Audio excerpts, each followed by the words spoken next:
Hey, Soul Stories fam. We've got a swoon-worthy love story for you today.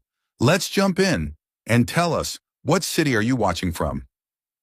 The rain in the suburbs of Detroit that night fell heavily, like an iron curtain. Water lashed against the windshield of Kiana Lopez's beat-up old Honda, making the wipers squeak like a groan. The dashboard clock ticked past 12:47 a.m. The gas station parking lot was deserted. The last employee had just locked the door and sped off, leaving only the flickering green neon light against the storm. Kiana turned the key for the umpteenth time. The engine roared, sputtered, then died. "No, don't do this," she whispered, pressing her forehead against the steering wheel, sobbing.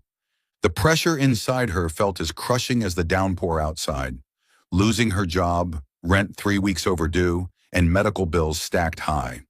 Her 16-year-old sister Zoe was burning with fever at home, all alone. She bit her lip, wondering how she would make it through tomorrow. And now, the car breaking down in the middle of a storm, her despair hit its limit. She opened her contacts. Derek, the ex-boyfriend who had moved to Chicago to chase his career. He once told her, "If you ever really need me, just call." Tonight she needed him. Her trembling finger dialed the number. The phone rang. "Police here, report your situation." A deep, firm, yet oddly playful male voice came through. Kiana froze, glancing at her screen. Oh no, she had misdialed. The last digit of Derek's number was a 4, but she had pressed 7. "Sorry, wrong number," she stammered quickly, swallowing tears. "I'll hang up." "Wait." The voice on the other end dropped lower, gentle but resolute. "Are you okay? Doesn't sound like someone who just misdialed." She stiffened. "Did he just call me baby?" The way he spoke was far too natural. I'm fine. The car broke down at the gas station lot. I'm fine." "Fine, yet you sound like you're crying." The stranger paused, then added, half serious, half joking, "You sure you don't need police assistance?" The unexpected joke made Kiana burst into a choked laugh, half broken, half amused. She couldn't even remember the last time she had laughed. "God, who are you?" "Silas," he replied simply. "And you?" "Kiana." "All right, Kiana. Now listen to me. Lock your doors again, turn on the cabin light, and don't open that door for anyone you don't know. Where exactly are you?" Kiana stayed silent, her grip on her phone tightening. A stranger, in the middle of the night, no matter how warm his voice sounded. What if this was a trap? As if reading her mind, Silas continued, calm but decisive. "Kiana, if you're afraid I'm tricking you, share your location with someone you trust. Better yet, give them my number too. If anything happens, they'll have my information first." He paused, then added with a touch of dry humor. "Honestly, if I had bad intentions, leaving my personal file like this would be pretty stupid, don't you think?" That last line made Kiana laugh softly, her fear easing a little. He wasn't hiding anything, on the contrary. He was encouraging her to be cautious. That was exactly why she wanted to believe him. She hesitated. A stranger. At night. But his voice carried a conviction that he wasn't out to take advantage of her. She looked around and spotted the flashing Reed Avenue sign. "Reed Avenue lot. The store just closed." "I know that place. Dangerous to sit there alone right now." Silas's tone sharpened. "I'll call an Uber for you. A black sedan, driven by Marcus. I'll send you the plate number. Only get in if it matches." Her phone chimed. A message arrived with the license plate photo. Kiana squinted, heart racing. He was too prepared if he meant her harm. Why would he be so transparent? "Why are you doing this?" she asked, her voice trembling. "You don't even know me." "Because the sound of your voice tells me you're too alone right now," Silas answered simply. "Sometimes a stranger can do what the people you know can't." Silence lingered for a few seconds. Rain hammered on the roof like war drums. Kiana's eyes blurred with fresh tears. Part of her mind warned, don't trust him. But another part whispered, he gave proof, he's still on the line, and he hasn't asked for anything. In her desperation, this was the only lifeline she had. "Okay," she whispered, "but don't hang up until I'm home." "Of course," Silas chuckled lightly. You'll have to listen to me ramble nonsense the whole ride. Like what? Like, why I drink hot cocoa instead of espresso, he said evenly. Even though I'm a CEO, my niece swears cocoa helps you sleep better. There you go, national secret exposed. Kiana let out a real laugh, freer this time. Strange. 5 minutes ago, she was drowning in despair. Now she was bantering with a stranger. Headlights swept across the lot. A black sedan pulled up in front of her, blinkers flashing twice. Another chime. Car has arrived. Plate number D3L-492. Driver Marcus. A middle-aged man stepped out, holding an umbrella. He held up his phone to show her his screen. Ms. Kiana, I'm Marcus. Hot cocoa, right? Kiana exhaled in relief, smiling faintly. The password was correct. Keeping the phone to her ear, she whispered, I see it. Plate matches, password matches. I'm getting in. I'm here, Silas reminded. Tell me when you're inside your house. Kiana opened the door, dashed through the rain, clutching her backpack. Marcus opened the rear door, helped her in, then returned to the driver's seat. The door shut, the lock clicked. The car rolled forward. I'm safe now, she said softly into the phone. Good. Silas exhaled, his voice sounding like a weight had lifted from his chest. I'll stay on the line until you lock your front door. Outside the window, Detroit blurred in sheets of rain, but inside Kiana's heart, a small, warm light flickered. One wrong call, one unfamiliar voice, but it had become her lifeline in the darkest night. She smiled, leaning back against the seat, whispering, Thank you, Officer 1080. On the other end, Silas laughed, and somewhere else in the city, a man she had never met before stood by his high-rise office window, smiling for the first time in many long, bleak months. The Detroit night was still gray and stormy, but somewhere within it, two strangers had just been bound by a very real thread. The next morning, pale sunlight slipped through the worn-out blinds, spilling onto the damp living room floor. Kiana stirred awake on the sofa, her neck aching from sleeping, curled up. On the table nearby, Zoe was still fast asleep, her breathing raspy but her fever lower than the night before. Just as Kiana set down a reheated bowl of soup, her phone buzzed. An unknown number flashed on the screen. Him, the man from the wrong call. Kiana hesitated. Part of her wanted to ignore it. He was just a stranger. But her finger moved on its own and pressed the accept button. Hello? Good morning, Kiana. His warm, steady voice drifted through, like a note gliding past her exhaustion. I just wanted to make sure you got home safe last night. Kiana froze for a moment. The concern of a stranger made her heart skip a beat, but she kept her guard up. I made it. Everything's fine. You didn't have to call. I know I didn't, but I wanted to. Silas's reply was calm, as if it were the most natural thing in the world. Besides, you still owe me a cup of hot cocoa. Kiana laughed a small laugh, the first in days after nothing but sighs. In the days that followed, the wrong call didn't end. On Monday night, the phone buzzed again. Kiana stared at the screen, hesitated, then answered. What are you doing? Silas's voice carried that low rasp of a man at the end of a long day. Checking Zoe's prescriptions. Kiana sighed, resting her chin on her hand. Official title, Big Sister, Part-Time Nurse, and Detroit's Worst Soup Cook. Sounds impressive, he chuckled. If this were Hotline 1080, I'd have to charge extra for the multi-function package. You do sound like a call center rep, Kiana teased. Like, hello, valued customer. Please hold for the next available agent. Exactly, but it'll cost you $2 a minute. Better have the cash ready, or I'll cut you off. Oh, so you are a scammer. She laughed out loud this time, the bright sound echoing through the tiny apartment. From the bedroom, Zoe peeked out in surprise. It had been a long time since her sister sounded this happy. The calls became a habit. At first, Kiana told herself, just a few words, then hang up. But each time, the minutes stretched into an hour, then 2, then 3. They traded fragments of their ordinary lives. Kiana admitted she once dreamed of finishing a business degree and landing a decent job, but survival and caring for Zoe had pulled her away. Silas shared that he, too, had once been buried in endless spreadsheets and back-to-back meetings. "So what do you do exactly?" Kiana asked one rainy night, listening to the downpour against the windows. "Office work," Silas answered after a brief pause. "All day, staring at numbers and paperwork? Nothing glamorous." "From the way you describe it, I picture some guy at a keyboard till 2 in the morning, cold coffee at his elbow, hair sticking up like a bird's nest." "Dead on!"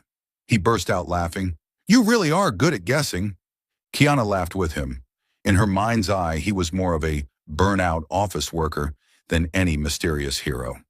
And oddly enough, that made her feel comfortable. Not everyone needed to pretend to be perfect. Another night, after Zoe had drifted into deep sleep, Kiana sat huddled at the kitchen table, papers and overdue bills spread out before her. Silas's voice came softly through the speakerphone. "If you could do anything at all without worrying about money, what would it be?" She stayed quiet for a long time, then sighed. "I'd go back to school, finish my business degree. I'd want to work at a real company where my voice matters. But dreams are like old cars. When they break down, you just leave them on the roadside." "Old cars can be fixed," Silas said slowly. "Dreams too. You just need someone willing to listen to the engine sputter, replace the spark plugs, maybe add some fuel." The strange metaphor made Kiana laugh through her tears, equal parts sad and warm. "You should quit office work and start a therapy hotline. I'm already planning it. It'll be called Silas 1080. Basic package, I sit and listen to your complaints. Premium package, I tell bad jokes until you laugh." I think I've already subscribed to the premium package." She murmured it shyly, cheeks burning, though her heart felt lighter. Day by day, the calls became their invisible meeting place. Kiana waited for the ringtone once Zoe fell asleep. Silas found comfort in her voice, an escape from his silent high-rise apartment. They had never met, yet each joke, each shared sigh, pulled the wide city of Detroit a little closer. Both knew this was no longer just a wrong call. It was a fragile but resilient thread. Two strangers connecting through nothing more than a voice, yet reaching into the deepest corners of each other's lives. Another rainy night in Detroit. Raindrops tapped steadily on the warped tin roof of the apartment, blending with the rough coughs coming from the next room. Kiana sat on the sofa with her laptop on her lap, the screen filled with financial figures that had nothing to do with her, except they all glared red. Her fingers trembled as she clicked through the rising prices of medicine. In the bedroom, Zoe's fever had eased for the moment, thanks to the very last fever reducer in the house. But Kiana knew that by tomorrow, maybe even in just a few hours, it would spike again. And the medicine was too expensive. Her phone buzzed. "Silas, you're still awake?" His voice came through low and rough, like he'd had a long day too. "Someone's got insomnia." She tried to make it sound like a joke, though her throat felt tight. "Actually, I'm calculating Zoe's medical costs." There was silence on the other end. Then Silas's voice softened. "Tell me." Kiana bit her lip. Since meeting this stranger through a voice, she had already shared more than she'd ever expected. But money was still shameful to admit. Even so, his patient silence felt like a quiet nudge. "Zoe's meds. They're too expensive. Insurance won't cover them. I've tried everything, but..." She exhaled, her voice breaking. "I hate saying it out loud. Feels like I'm just whining." "No." Silas's reply was firm. "You're not whining. You're fighting. There's a difference." The words made Kiana's eyes sting. No one had called her efforts a fight in a very long time. The next day, Kiana brought Zoe to Mercy Clinic, a modest neighborhood place that still charged high fees for uninsured patients. She braced herself to argue, beg, plead for a payment plan. But the doctor who met them was a middle-aged man with salt and pepper hair and a gentle smile. "Hello, you must be Zoe?" He bent down kindly. "I was told about your case. Don't worry, we'll take care of everything." "Told?" Kiana blinked. "But I didn't register for anything." "We have a patient assistance fund," the doctor explained. "Today's exam and the medication are all covered. Just focus on taking good care of Zoe." Kiana was stunned. By the time they left the clinic with a full bag of medicine, her legs felt weak beneath her. Everything had happened too quickly, too unexpectedly. "Sis, who did this?" Zoe whispered, hugging the bag as if it were a treasure. Kiana pressed her lips together. Inside her rose a warmth tangled with suspicion. Was this a gift from heaven? Or the voice on the other end of the line? That night, with Zoe asleep, Kiana sat by the window listening to the rain and dialed the familiar number. "Hello?" Silas's voice answered on the very first ring. I don't know who to thank, but today Zoe had a full checkup and got all her meds. They said it was covered by a patient support fund." Her voice wavered. "Was it you?" Silas stayed silent for a long while. Kiana could hear the tightness of his breath through the speaker. "Kiana, if you want to believe that was heaven, I won't argue." His tone was soft. "As long as Zoe's better, that's enough for me." Tears slid down Kiana's cheeks. She wanted to question him, but she also wanted to believe in the miracle. In the end, she exhaled and let out a shaky laugh. "Then I guess heaven picked up the phone. If so, I should start charging for the Angel Hotline package." Silas teased gently, and his faint laughter eased her heart. 2 days later, a delivery man knocked on their door. When Kiana opened it, she found a small box wrapped in craft paper. No sender's name, just a note, "For wrong number girl." Inside was a silver thermos, shiny and new. On its side was printed, "Wrong number girl, handle with care." Kiana burst out laughing, the sound filling the whole apartment. Zoe came running from her room, eyes wide with delight. "Who gave it to you?" "No idea," Kiana replied, cheeks flushed. "But I'd say someone with way too much free time." She opened the lid. The sweet scent of freshly made cocoa still rose warm from inside. A small slip of paper was taped under the cap. "Drink it while it's hot. S. Kiana laughed until tears spilled from her eyes. For the first time in months, her heart felt lighter than air. That night she called Silas, her voice still glowing with laughter. "Hey, Hotline 1080. Did you just launch a new service? Thermos delivery to your doorstep?" That's right. Premium package. A custom thermos filled with cocoa. $5 a minute call rate." "Good Lord, the rates keep going up fast." She bit her lip to hide another giggle. "I should call the cops on you for fraud." "Go ahead, just don't forget. Send the thermos back." "No way." Kiana hugged the thermos tight, grinning. They both laughed, their voices mingling with the sound of rain outside the window, like a cheerful melody against the weight of life. Later that night, after Zoe had fallen sound asleep, Kiana sat alone on the sofa, the thermos beside her. She sipped a mouthful of cocoa, warmth spreading through her chest. The words "wrong number girl" glowed faintly under the lamplight. She didn't really know who Silas was, how he lived, or what he did for a living. But in the middle of her exhausting days, his once foreign voice had become a steady comfort. And this silly little gift, however small, made her feel she wasn't alone in the fight anymore. Kiana leaned her head against the cushion and whispered, "Maybe. Angels don't have wings. Maybe they just have warm voices and bad jokes." On the other side of the city, Silas set his phone down on a glass table, gazing out at the storm. A smile tugged at his lips the first time in a long while he'd felt something close to hope. A week later, Kiana stood in front of Pinnacle Tower. The morning sun reflecting off its soaring glass walls made her squint. This wasn't just an office building. To her, it looked like a skyscraper castle for the wealthy. "God, what am I even doing here?" she muttered, clutching the cheap flea market handbag in her grip, painfully aware of the glossy designer purses swinging past her. That morning, Zoe had sent her off with a grin. "Have fun at work, sis, and don't get lost in the rich people's maze." Then she burst out laughing. Kiana had gritted her teeth. Only a real sister could be that merciless. She drew a long breath before pushing open the glass door. At the reception desk, a woman from HR named Elaine smiled and handed her a crisp uniform. "Here's your station. It's simple. Greet guests, answer calls, give directions. Don't worry, you'll get the hang of it quickly." Kiana nodded, her heart pounding like a drum. This wasn't just a job. This was a chance. Her first real chance after months of unemployment and debt.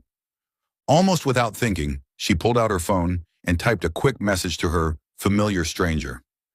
Wish me luck on my new job. Wait, actually, I guess I'm wishing it to myself. She sent it and immediately blushed. Why was she sharing this with someone she'd never even met? The screen lit up a few seconds later. You'll do great. Trust me. Kiana stared at the words and suddenly half her anxiety melted away. Trust me. 3 simple words, yet they felt like candy dissolving, sweet and calming, in the pit of her stomach.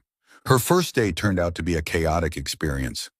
A Japanese client who spoke no English handed her a crumpled map. A blonde woman screamed because the coffee machine on the 12th floor is broken, as if it were the receptionist's fault. Then a lost intern asked, "Where's room 1502?" in a tower that only had 40 floors. By lunchtime, Kiana was exhausted, slumped in her chair with a sigh. Instinctively, she texted Silas, "Turns out being a receptionist is basically like running an international airport. Only difference is, I don't have a loudspeaker." The reply came instantly. "If you had one, what would you say?" Kiana snorted, thumbs flying. "Attention passengers, blonde woman from the 12th floor, please board your flight to planet Mars and don't forget to bring your coffee." A laughing emoji pinged back. In the days that followed, the habit stuck. Morning greetings, lunchtime chaos updates, good night wishes.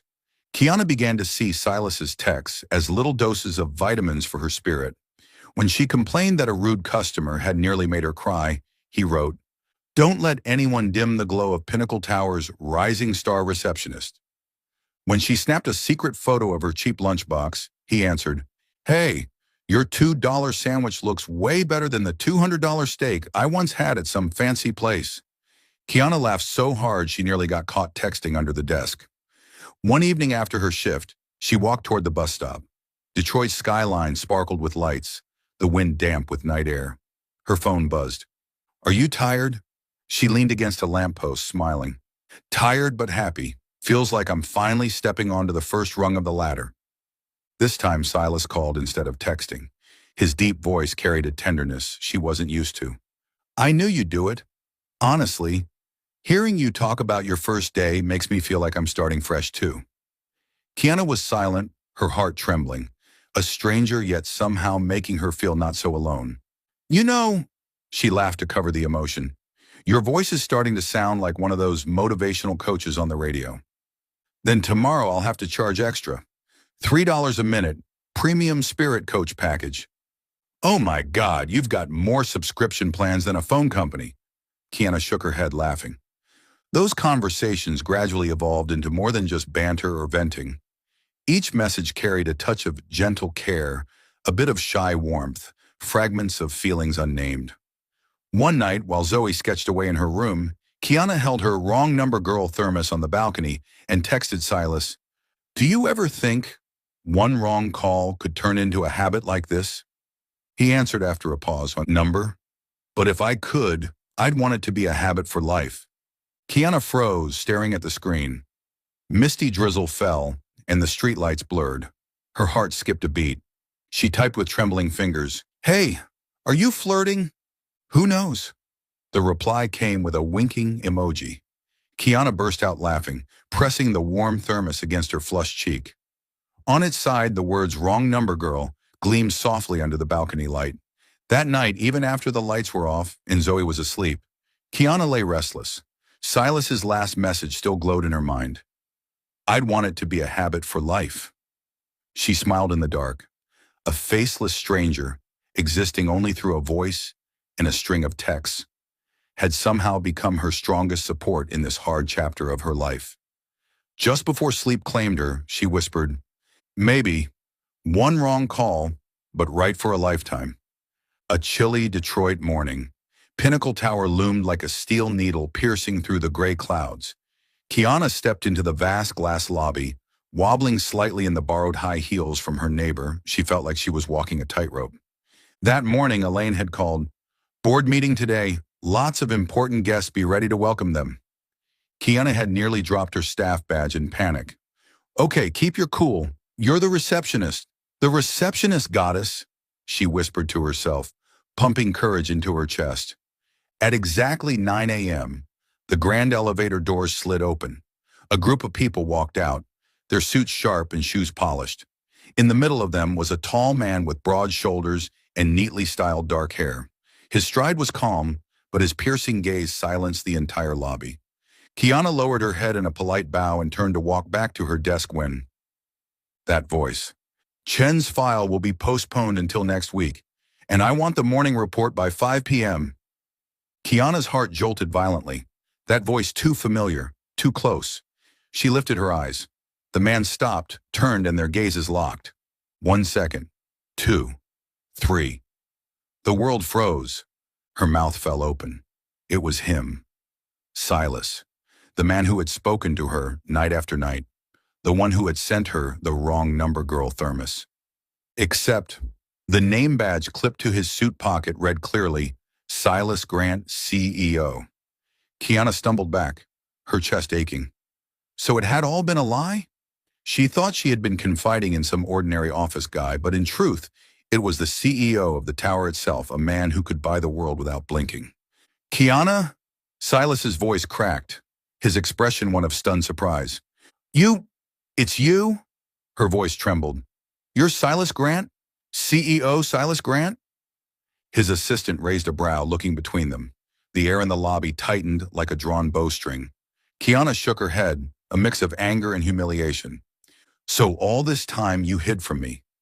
You listened to me talk about debts, medicine, my tears, while you sat up there on the top floor of this tower with an empire in your hands. It wasn't like that. Silas took a step forward, but she recoiled. Then what? Some pastime?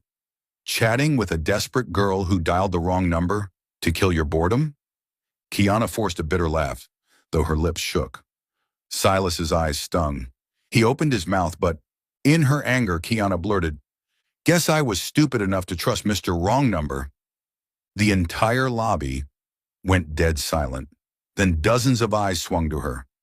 Silas's assistant froze, then bent over his iPad, shoulders shaking as he tried not to laugh, nearly choking. Silas's face paled, though the corner of his mouth twitched like he couldn't decide whether to laugh or rush after her. Kiana, please, just hear me out. His voice was desperate, but Kiana's face was burning red with shame. God, the entire building would probably call her Miss Wrong Number Receptionist from now on. Without thinking, she darted behind the desk and fumbled for her bag. I need air. Silas started forward, but she bolted, darting through the revolving glass doors like a squirrel escaping a trap. The borrowed heels clattered against the marble floor, nearly tripping her, but she didn't dare look back. Behind her, Silas stood frozen, his heart in chaos. He, who could command hundreds of employees and sign billion-dollar contracts without hesitation, was now rooted in place like a fool left behind. His assistant spoke carefully. Sir? Mr. Wrong Number? Silas pressed a hand to his forehead and let out a pained laugh. Shut up, or I'll officially change your title to Mr. Nosy. Kiana burst into the street. The cold wind lashed her face, tears streaming until she couldn't tell where the rain ended and her humiliation began. She felt utterly foolish pouring her heart out to a man who had hidden his identity all along. A stranger through a voice? No, he was a financial tycoon, and she was nothing more than a passing amusement. She clutched the Wrong Number girl thermos in her bag, suddenly heavy as stone. Inside the tower, Silas stood at the window, eyes locked on her small figure, disappearing into the rush of the city crowd. And for the first time, he felt something he had never felt in the boardroom, that a contract could wait, but one woman could not. He whispered to himself, a vow more than words. Kiana, I'll make you understand. I've never, not for 1 second, been playing with you. Kiana had never switched her phone off so many times in one day. From morning until night, the screen lit up again and again with Silas's name, but she stubbornly refused to answer. Her heart pounded every time, yet her mind screamed, No! He fooled you, Kiana Lopez. Don't be so easy. By the third day, when her work inbox pinged with a new email, she nearly spilled her coffee all over the keyboard. From Silas Grant. Subject, regarding guest reception procedures, and a few other things. Kiana swallowed hard, her pulse racing. She opened it, eyes scanning quickly. Kiana, First of all, thank you for handling last week's guest reception so well. Several partners gave very positive feedback about your friendliness and tact. Also, I'd like to remind you to remember to eat lunch on time. Skipping meals could affect your work performance. This is purely professional HR advice. No personal meaning attached. Actually, that's a lie. It is personal. Sincerely, Silas Grant. Kiana burst into giggles, then immediately frowned. God, what kind of CEO writes an email that sounds like a clumsy love note? She muttered, though her cheeks flushed hot. That evening, Zoe rested her chin in her hands, watching her sister laugh alone at the screen. Hey, are you mad at your not yet official boyfriend? Kiana choked. Don't talk nonsense. He's a CEO, and I'm just a lowly receptionist. So what? Zoe shrugged. He still cares about you. I can see it plain as day. You're both mad and missing him. You shut off your phone and sulk, but one email makes you smile. You think I'm blind? Kiana threw a pillow at her. Zoe burst into laughter, rolling on the couch. But when the bedroom door closed, Kiana sat in silence, fingertips brushing over the words, "Remember to eat lunch." Her heart softened. Angry as she was, she missed him all the same. Meanwhile, across Detroit, a sleek black town car rolled over cobblestone streets. Marcus held the wheel steady. In the back seat, Silas sat quietly, eyes locked on the screen filled with unanswered calls. Marcus cleared his throat. Still no answer, Mr. Grant? Silas leaned back, exhaling. Do you know the worst part, Marcus? I can negotiate with the toughest sharks on Wall Street, but I can't convince one woman that I mean what I say. Marcus smiled faintly, keeping his eyes on the road. Actually, that's the beauty of it. You're accustomed to people being drawn to your money and power first. But this girl, all she saw was a voice. Silas fell silent, then nodded slowly. Exactly. With her, I wasn't a CEO. I was just Mr. Wrong Number. And I've never felt more myself. Marcus chuckled softly. If you want, I could happen to pick her up on another rainy night. Silas let out a helpless laugh. Number, let her choose. I want Kiana to believe that no matter who I am, what I feel for her is real. In the rearview mirror, Marcus caught a rare sight. His boss, smiling faintly, yet with worry clouding the eyes of the most powerful man in the city. That night, Kiana tossed and turned in bed. Her phone lay right beside her pillow, its screen black and silent. She was angry but restless. Zoe's words from earlier kept circling in her mind. You're not yet official boyfriend. She whispered into the darkness. Mr. Wrong Number, you've messed me up completely. Across the city, Silas sat alone in his cold penthouse, yellow lamplight stretching his shadow across the wall. He opened his laptop, cursor blinking on a blank email. Slowly he typed, Kiana, I don't expect you to forgive me right away. I only hope you believe that everything I said, every call, every laugh, was real. If you can, give me a chance to explain not as a CEO, but as a man who fell in love with your voice. He sat for a long time, staring at the words. In the end, he didn't send it. Instead, he typed one short message, Good night, Wrong Number girl. On the other side, Kiana saw the text. Her heart raced. She pouted, half annoyed, yet unable to stop herself from smiling. Detroit's afternoon shimmered with sunlight, but Kiana's stomach twisted in knots. In her hands lay a thick invitation card, embossed with gold letters. Charity Gala, Pinnacle Foundation. Sender, Silas Grant. She had hesitated for 3 days. If she went, she risked becoming a laughingstock. If she didn't, well, she felt an ache of disappointment. In the end, Zoe had delivered the verdict. Sis, he sent the invitation personally. Not going would be a total waste of the dress I dug up at the thrift donation pile last week. Kiana propped her chin on her hand, staring at the navy blue dress hanging nearby. It was simple, a little too long at the hem, but intact. She sighed. Fine, but remember, if I get embarrassed so badly I want to crawl into the floor, it's all your fault. That evening, the lobby of the Grand Horizon Hotel looked straight out of a Hollywood film. Dazzling crystal chandeliers, a live jazz band, gowns glittering like starlight, and the tinkling laughter of the city's elite.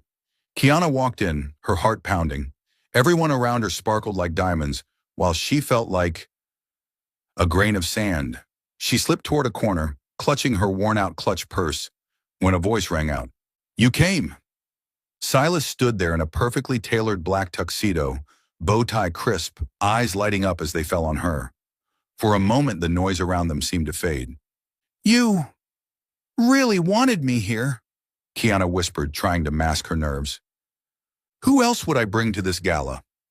The teasing remark made her laugh, easing the tension slightly. And as fate would have it, when she reached for a glass of wine from a passing tray, her hand trembled. One light bump from behind, splash. Crimson wine spilled straight onto the pristine white gown of a blonde society matron standing nearby. The room froze. The woman someone had just whispered her name, Mrs. Cartwright, stared at her, as though she had committed treason. What have you done?" Kiana turned tomato red, stammering. I'm so sorry. I'll pay for the dry cleaning." Before Mrs. Cartwright could unleash her fury, Silas stepped in, laying a calm hand on Kiana's shoulder. His voice carried easily across the room. "This is the latest design from Milan, the Red Splash edition. Surprised you haven't heard of it yet?" A ripple of laughter spread through the crowd. Mrs. Cartwright's face turned scarlet, but she could hardly argue in public. Muttering under her breath, she stormed off in humiliation. Kiana stared at Silas wide-eyed. "You just saved me?" "Saved you?" He shrugged. "I just made you a fashion icon. By tomorrow, half the city will be splashing wine on dresses to stay in style." Kiana burst out laughing, nearly choking on her drink. But even as Silas turned the disaster into comedy, Kiana could still hear the whispers behind her. "Who is she? That dress alone screams out of her league. I heard she's just a receptionist at Pinnacle Tower." The eyes of scrutiny burned into her back. She wanted to crawl under a table. And then, slicing through the chatter, came a voice she instantly recognized, sharp as a blade. "Well, isn't this interesting? Silas, you bring a receptionist to a charity gala now?" Kiana turned. A tall woman with shining blonde hair stood in a fiery red gown. The room fell silent around her. Vanessa, Silas's ex-wife. Her smile was razor-edged, her gaze sweeping over Kiana like she was a bargain bin product. "Your taste really has changed." Silas held his ground, voice steady. "Vanessa, this is Kiana. She's someone very important to me." The short introduction rippled through the crowd like a shockwave. Kiana's throat closed, she wanted to protest. "I'm just an employee." But no words came out. Vanessa arched a brow, her smile sly, then turned sharply, leaving behind a trail of expensive perfume. After the encounter, Kiana slipped out to the balcony to breathe. The night air was cool, Detroit glittering below like a sea of lights, yet her chest felt heavy. "I don't belong here. These glittering gowns, those sneering looks, even Vanessa, I'm nothing but an outsider." Silas followed her, setting his glass down on the railing. "Are you all right?" "Fine," she forced a smile. "As fine as Mrs. Cartwright's white dress." Silas chuckled softly, though his gaze was gentle. "I know this isn't easy for you, but you don't have to try to be like them. Just be yourself." "But I don't fit this world. I'm just wrong number girl, Silas." He was quiet for a moment, then leaned closer, his voice firm. "And you're the only person in that room I wanted by my side." Her heart skipped a beat, the words echoing deep inside her. Yet even as her pulse raced, the muffled laughter and buzzing music from inside pressed against her. The dissonance left her torn in two. When the gala ended, Silas offered her a ride home in his town car, but Kiana insisted on taking a taxi. On the ride back, she sat silently, navy dress rumpled in the dark, her mind replaying his words. "You're the only one?" And still Vanessa's mocking laughter and those cutting stares clung to her like shadows. Leaning her head against the cool glass of the taxi window, she whispered, "I'm stepping into a game too big, and I'm not sure I'm ready." Meanwhile, from the high balcony of the hotel, Silas watched the glow of her taxi vanish into the distance. His grip tightened around the stem of his glass, his eyes burning with resolve. "If you believe you don't belong in this world, then I'll make this world belong to you."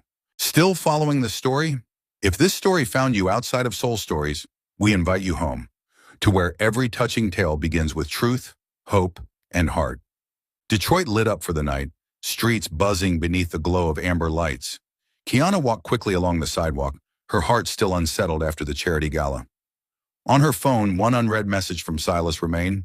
I know I owe you an explanation. Give me a chance to tell the truth. Tomorrow night, 7 p.m., Bella's Italian on Pine Street. If you don't come, I'll sit there until they close. She had meant to ignore it, but all day at work, every time her eyes fell on the wrong number girl thermos on her desk, her heart softened, which was why, now, she found herself standing in front of Bella's, a small Italian eatery, tucked between two worn-down buildings. Its neon sign flickered, while the aroma of pizza and tomato sauce floated into the evening air. Kiana pushed the door open. No chandeliers, no glittering gowns, just wooden tables, red and white checkered cloth, and the smell of warm garlic bread. In the corner, Silas was already waiting. Gone was the flawless tuxedo. He wore a rolled-up dark blue shirt, tie tucked into his pocket. A very different Silas, simpler, even human.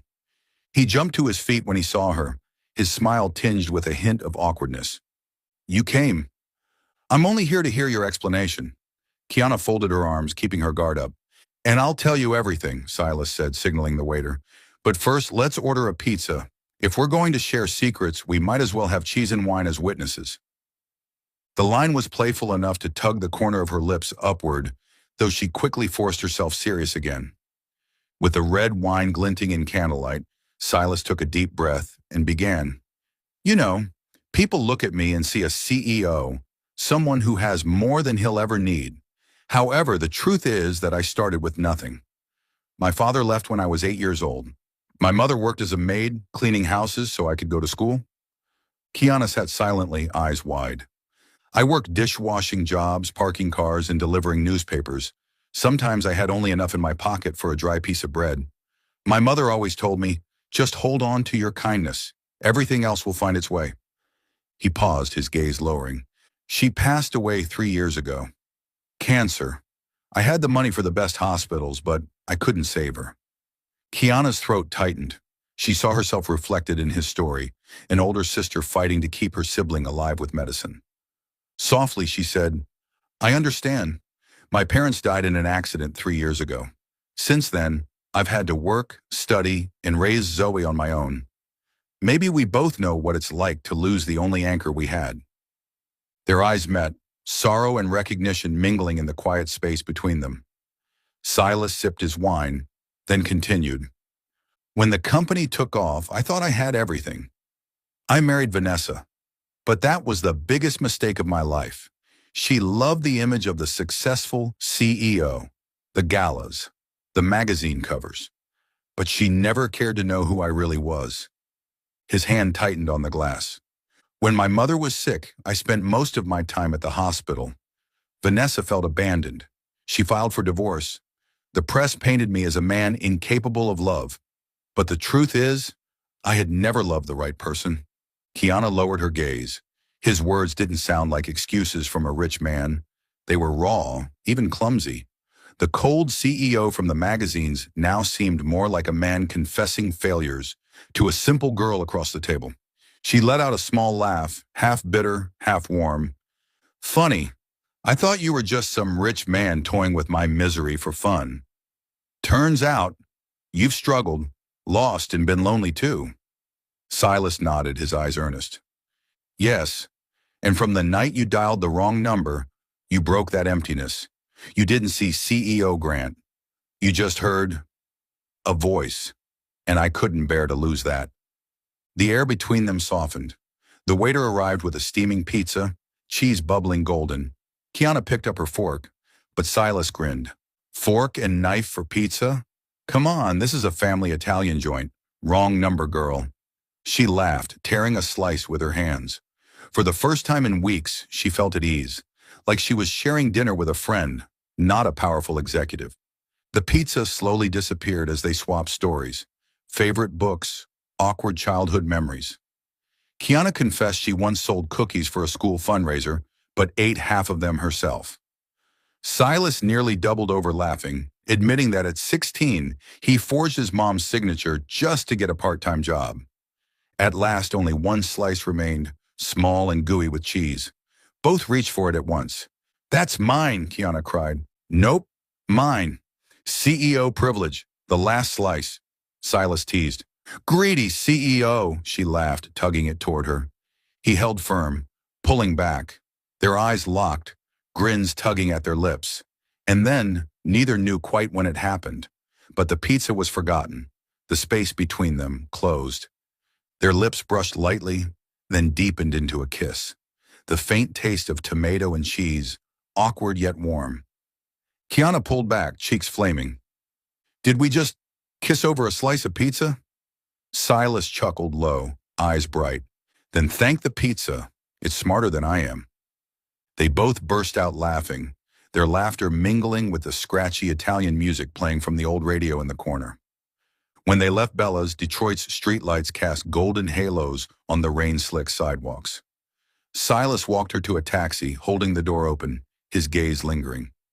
"I won't promise to be perfect, but I promise everything you saw tonight, my childhood, my mistakes, my grief, that's the real me." Kiana stayed quiet, but as the taxi pulled away, she glanced back, whispering, "Thank you for being honest." Silas stood watching until the car vanished, hope swelling in his chest. That night, Kiana lay in bed, clutching the wrong number girl thermos, her heart racing. She knew things wouldn't be simple, that Vanessa and the high society world still waited to judge her, but that clumsy kiss over a slice of pizza had carved its mark. For the first time in years, she allowed herself to hope for something different. And Silas, alone in his vast penthouse, smiled quietly to himself. To him, that kiss was not just a fleeting emotion. It was a silent vow. From one wrong call, they could write an entire right story. Monday morning, the moment Kiana stepped into Pinnacle Tower, she sensed something was wrong.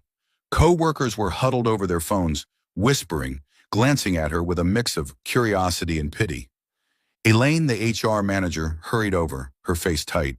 "Kiana, don't pay attention. The tabloids are at it again with their trashy headlines." Kiana's heart pounded. She snatched a newspaper off the reception desk.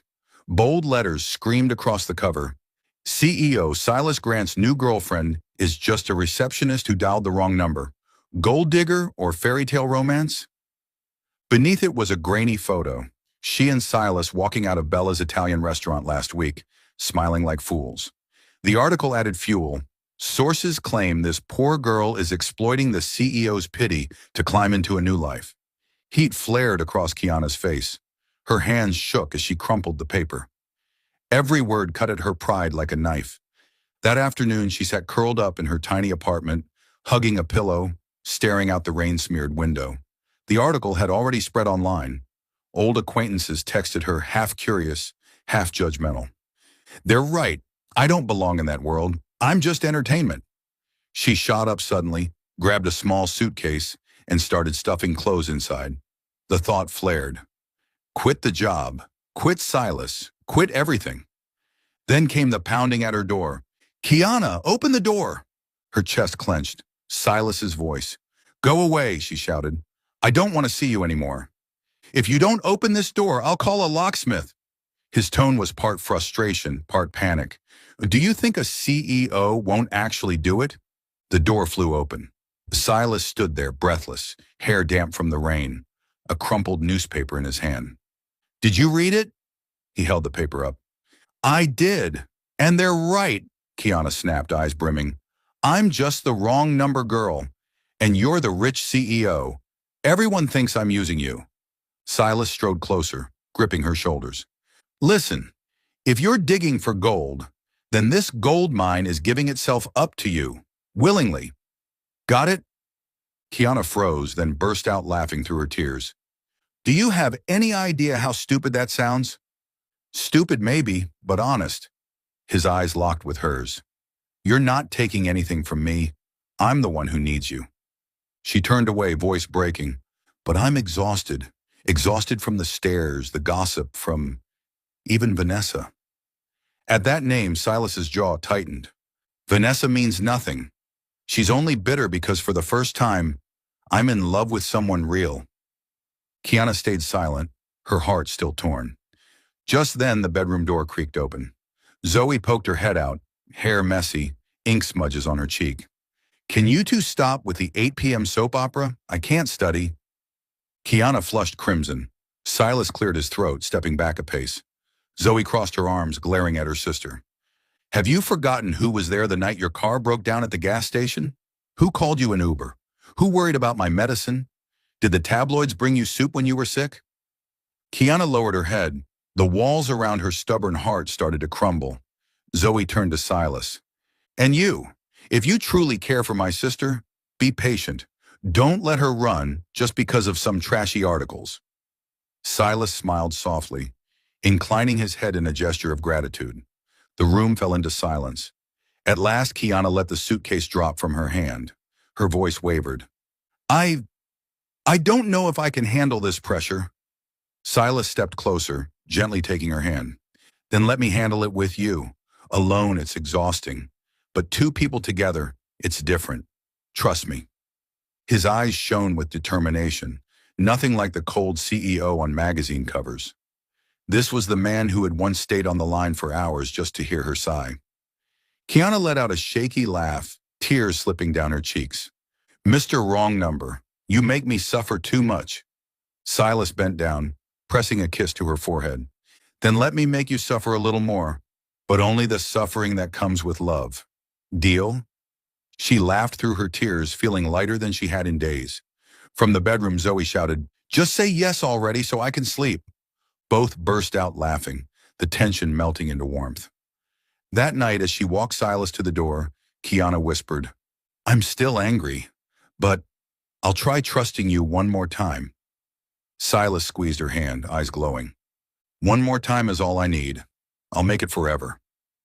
Outside, the rain had stopped, leaving the streets glistening with scattered lights, like tiny fragments of hope rekindled in both their hearts.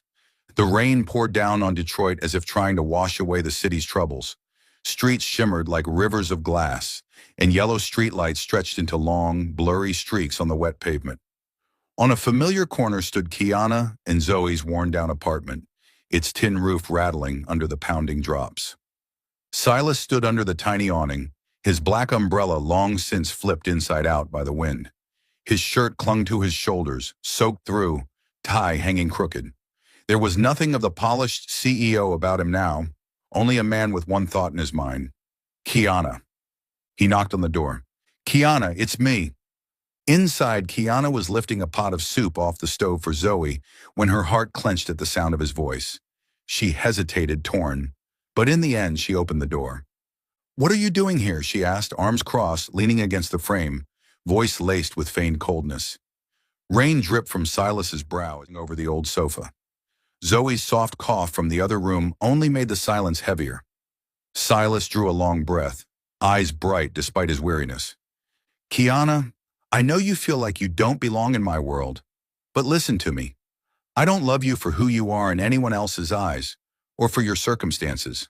I love you for the way you care for Zoe, for the way you smile even when exhausted, even for the way you call me Mr. Wrong Number." Kiana bit her lip. "But you're a CEO. And me, I'm just a girl who misdialed a number. The tabloids were right. We're too different." Silas shook his head, his voice rough. "I don't need someone suitable by their standards. I need someone who truly sees me.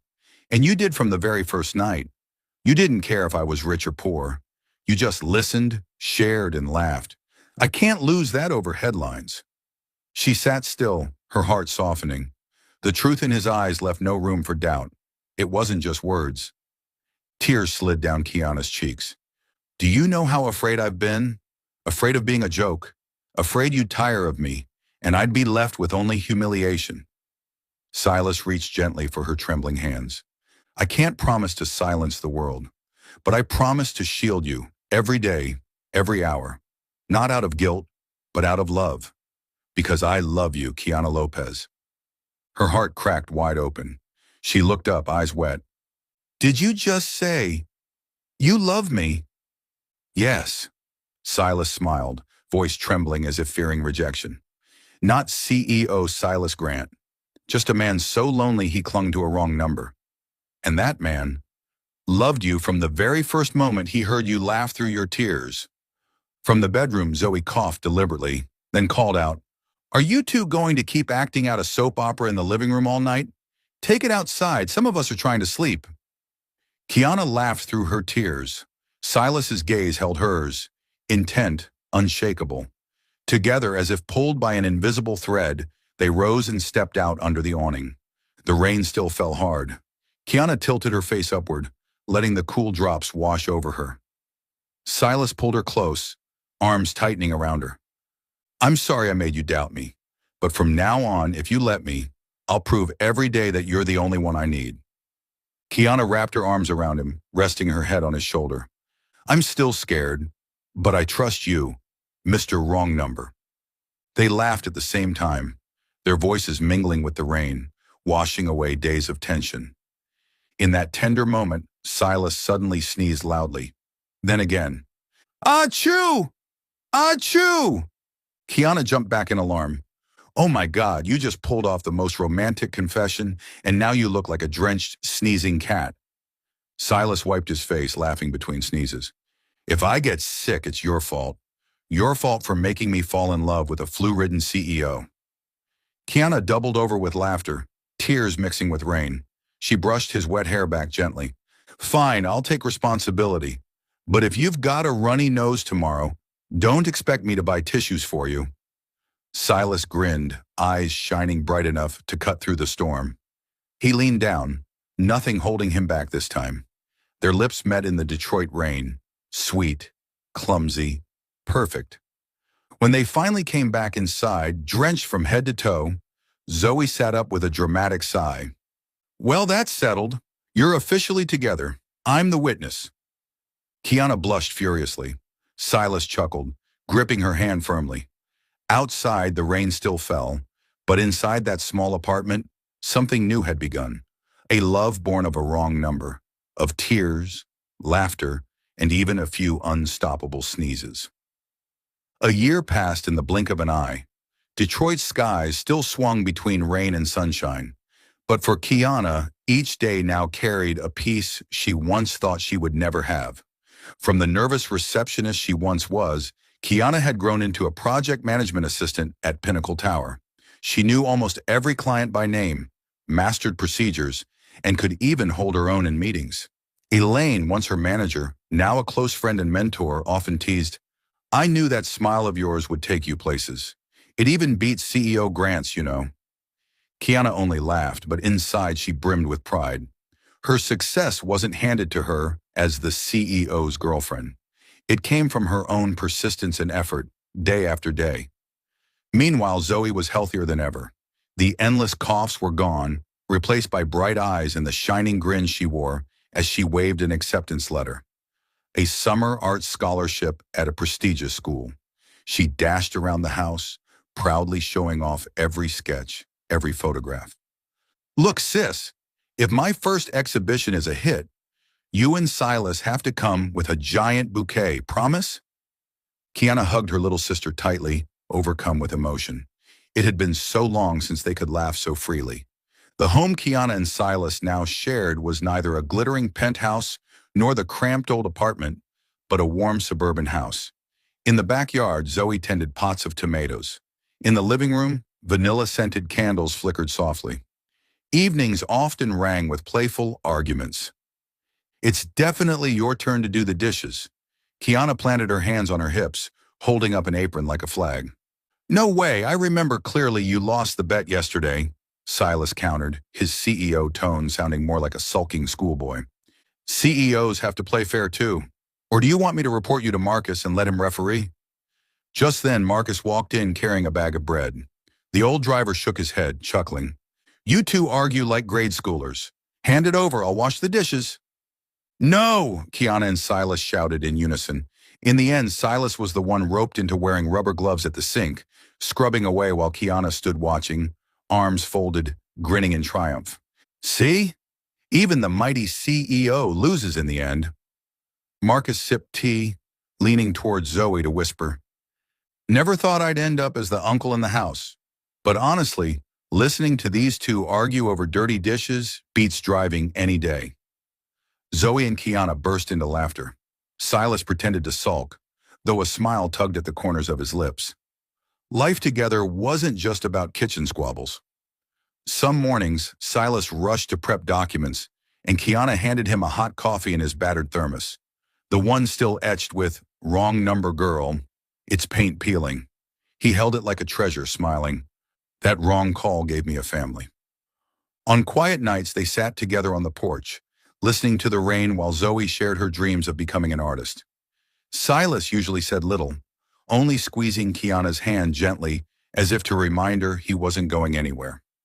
One autumn evening, while the three of them lounged in the living room with pizza boxes scattered around, Zoe suddenly asked, "So, when are you two getting married?" Kiana nearly choked on her slice. Zoe, as your uncle, I need to know so I can get my suit ready." Kiana's face went scarlet as she buried it in a sofa cushion. "Why is everyone in this house teaming up on me?" Silas tugged her hand gently, his voice equal parts sincere and teasing. "I think we should start planning. Nothing extravagant, just something warm, something that tells you and Zoe you'll always belong here." Her gaze softened. She didn't answer with words, only a small nod. But the radiant smile that broke across Silas's face said it all. A year after that wrong number call, Kiana had a steady career, Zoe thrived with her art scholarship, and Silas, once a lonely CEO, had found a peaceful home. In that little house, laughter filled every meal, playful arguments over dishes echoed in the kitchen, and quiet promises of an upcoming wedding hung in the air. And it had all begun with one wrong call on a rainy night in Detroit. That summer, Detroit wore a brilliant green. In the small garden of the suburban home Kiana, Silas, and Zoe had built together over the past year, white roses bloomed under gentle golden light. String lights twinkled overhead, and wooden tables and chairs lined up neatly. It wasn't a grand wedding with hundreds of guests, but a warm, intimate celebration, exactly what Kiana had always dreamed of. Only the people who truly loved them present. Marcus, for once out of his chauffeur's suit, looked rather dashing as the day's reluctant efficient. Adjusting the microphone with a grin, he muttered, "Boss Grant, today you don't get to order meeting at 10 or reports in 5. Today belongs to Kiana." Silas chuckled, nodding, his gaze already fixed at the end of the flower-strewn aisle, where Kiana waited. Piano music floated across the garden as the guests rose to their feet. Kiana appeared in a simple white gown, unpretentious yet radiant. Beside her, Zoe glowed as a bridesmaid in a pastel blue dress, eyes sparkling with joy. Silas held his breath. His heart raced just like the first time he had heard Kiana's voice on that rainy night. As the couple walked down the aisle, a few Pinnacle Tower employees whispered to each other, barely stifling their laughter. "This is definitely the boss's most successful deal. Yeah, he dialed the wrong number and closed the contract of a lifetime."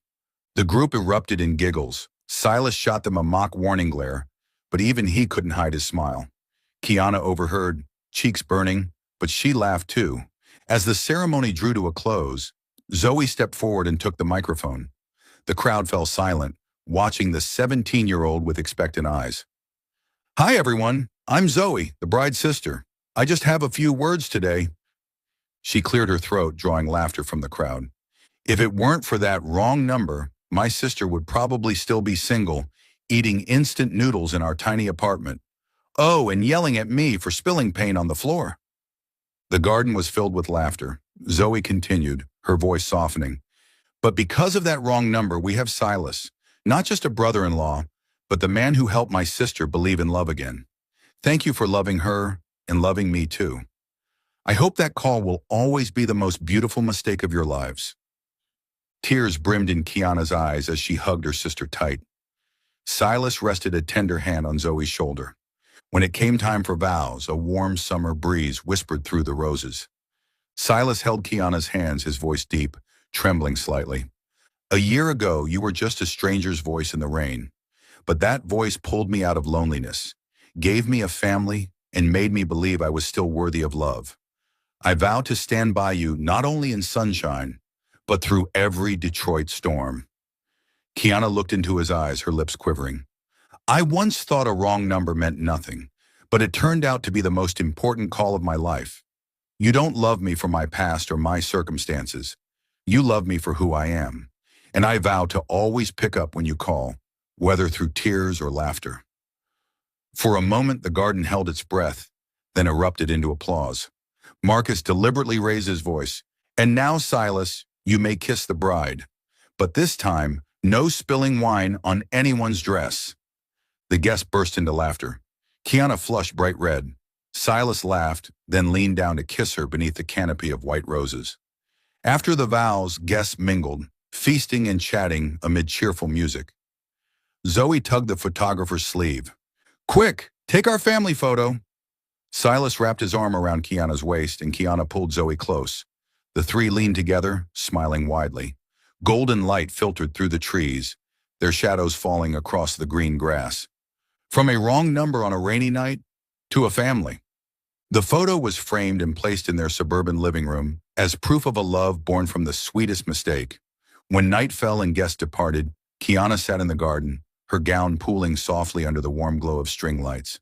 Silas laid a hand on her shoulder, Zoe beside them, nibbling the last cupcake. "So, it's done," Kiana smiled. "No," Silas replied gently. "This is only the beginning.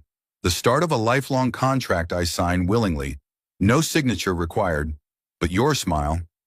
Kiana laughed. Zoe rolled her eyes with a grin. "You two are way too romantic, but I like it." They all laughed together.